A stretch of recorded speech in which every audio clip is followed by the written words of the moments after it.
Hi and welcome to another gaming video. And in today's video, I want to say, Hasta la Vita. baby.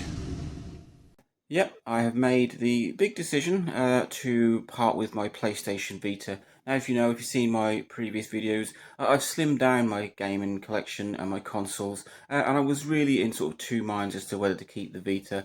But I looked at the list of games and I looked at the sort of time that I've spent playing it over the last year, and I haven't done. I've concentrated more on the Switch. I've just upgraded from a Switch Lite to a Switch OLED because I really have become a big fan of the Switch. And it's not to say that I don't like the Vita, but I think for me, the Vita has had its day. There's a couple of games on there that I'm going to miss. Things like Uncharted Golden Abyss, Little Big Planet, the Vita edition, Wipeout 2048, Killzone Mercenaries, Resistance Burning Skies, and Sonic All Stars Racing Transformed. But there are a few games that I've got on the Vita or had on the Vita. They've also been pulled across to the Switch. So things like Velocity 2X, Hotline Miami, Retro City Rampage, Thomas Was Alone. So those I can continue playing, but I've really taken to the Switch. I bought a Lite about 18 months ago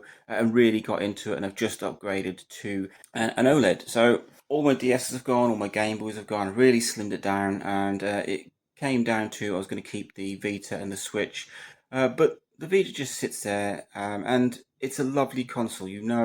Uh, throughout the years of doing this channel, I'm a massive fan of the PlayStation Vita, but if it's just going to sit there unloved, looked at, maybe played once in every 6 months, and most of the games that I've been playing on it are things like Hotline Miami or Retro City Rampage.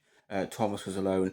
I can play them on the Switch. I've decided and I've made a big decision to part with the Vita, and it was a big decision. It's Sony's failed console commercially, but it's an absolutely amazing console. It's not the first time I've owned a Vita, probably about the third time. I think I've owned an original one, the OLED version.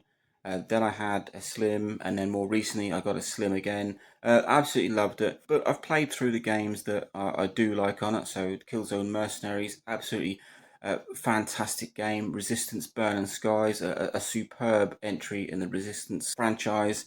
I do love a bit of Wipeout.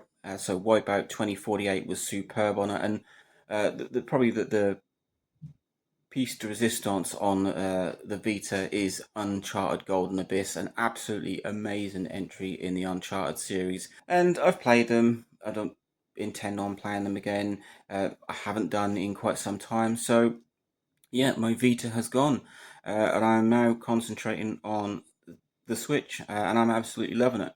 So it is a bit of a sad day because it was a huge decision, but I don't like to see consoles sat in a box or sat on a shelf, gathering dust, not being used, just because I've finished with it, don't really want to play with it anymore or play any games on it. I think it's fair to move that to someone else who will get some more enjoyment out of it. So, yeah.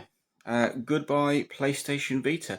Maybe I'll regret it, but I didn't take this decision lightly. They're sought after consoles. They're quite pricey. I thought I'll pass that on to someone else who will get probably as much enjoyment out of the decent selection of Vita games that were available. It weren't a huge selection, but what there was, they were fantastic. And for a console that was released in 2011, 2012, in 2025, the Vita still stands well. It still stands next to the Switch as an absolutely fantastic handheld console that it drew a lot from the PSP, where Sony wanted to bring home consoles into the portable, and the Switch drew a lot from the Vita as well, bringing that AAA game into a handheld mode. So, yeah, big respect for the PlayStation Vita, but I just don't play it anymore, so I've parted with it. It's off for someone else to enjoy. Link, like, subscribe, enjoy.